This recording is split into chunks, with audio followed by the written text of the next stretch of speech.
Hey everybody, this is the last section, section 3 or section C of part 1 of how to prepare your property to dominate in this market and do-it-yourself fixes. It's really simple. If you're not, like I said, mechanically inclined, you don't have to be a contractor or an engineer to do the things that I'm going to suggest you doing. And overall, the philosophy is this.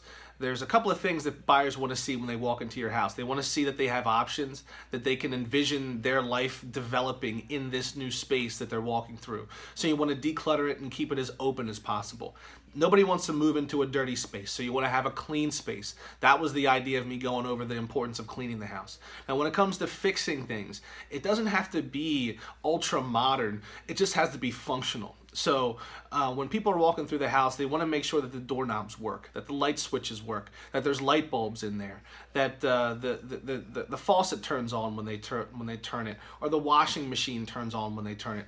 Basic things like that. They don't want to have to walk in and feel as though they have to start from scratch, typically, unless they're looking for a fixer-upper, and that's a completely different conversation. But for your typical buyer that wants to move in a move-in ready house, these are some things that you can do on your own to make the house look functional, okay?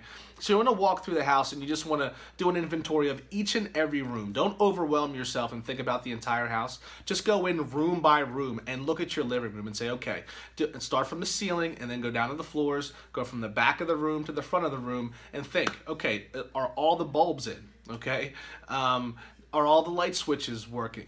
Does the flue work on the chimney? Okay, does do the doorknobs work? Do the locks on the doorknobs work? All of those basic things in any given room, just make sure that they're functional. And if you don't know how to do it, YouTube it. Okay, and you can probably fix it on your own, and you can do it with the basic tools that you have in your garage or you have in your basement that, like mine, are collecting dust because, I'm so quick to hire somebody else to fix something to my house that doesn't work.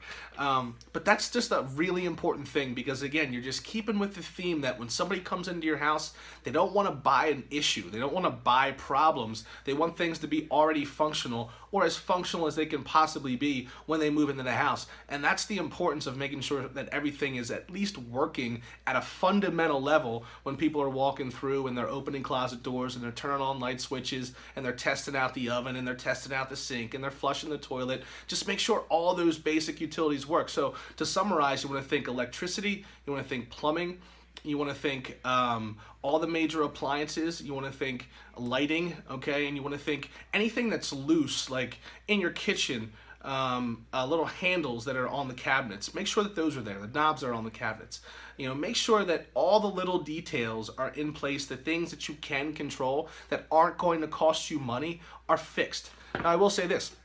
If there's major issues that you know that you are concerned with, obviously you're going to disclose those in the seller's disclosure anyway. But if it's a problem that you think, or maybe your heating system's a little bit older, or there might be an electrical issue that your electrical box is older, it needs to be upgraded, but you don't have the money to do that, well, we can work with you to put a home warranty on the house where many of those things can be covered for the next buyer. And that way you don't have to negotiate thousands of dollars off your sale price because the issue is covered for the next buyer. So that's a little bit about do-it-yourself fixes. I hope that this puts you at ease if you feel as though there's just too much to do. Just take your time, take a breath, and just go in each and every room and think about the small things that will make that room functional. Do those things by doing simple YouTube videos and simple household tools. Take care of it room by room by room, and before you know it, the house is going to be in perfect shape to show it. So I hope this was helpful for you.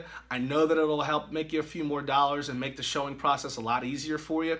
The next part 2, is going to be a little bit different. So if you do have a little bit of money to spend or you have a little bit more time, then you're going to go ahead and watch section 2 because these things are going to be not only just to make the house functional and ready in a pinch and real quick, but it's going to take it a step up from that. So thanks for watching, guys. I hope this was helpful for you. See you in a little bit.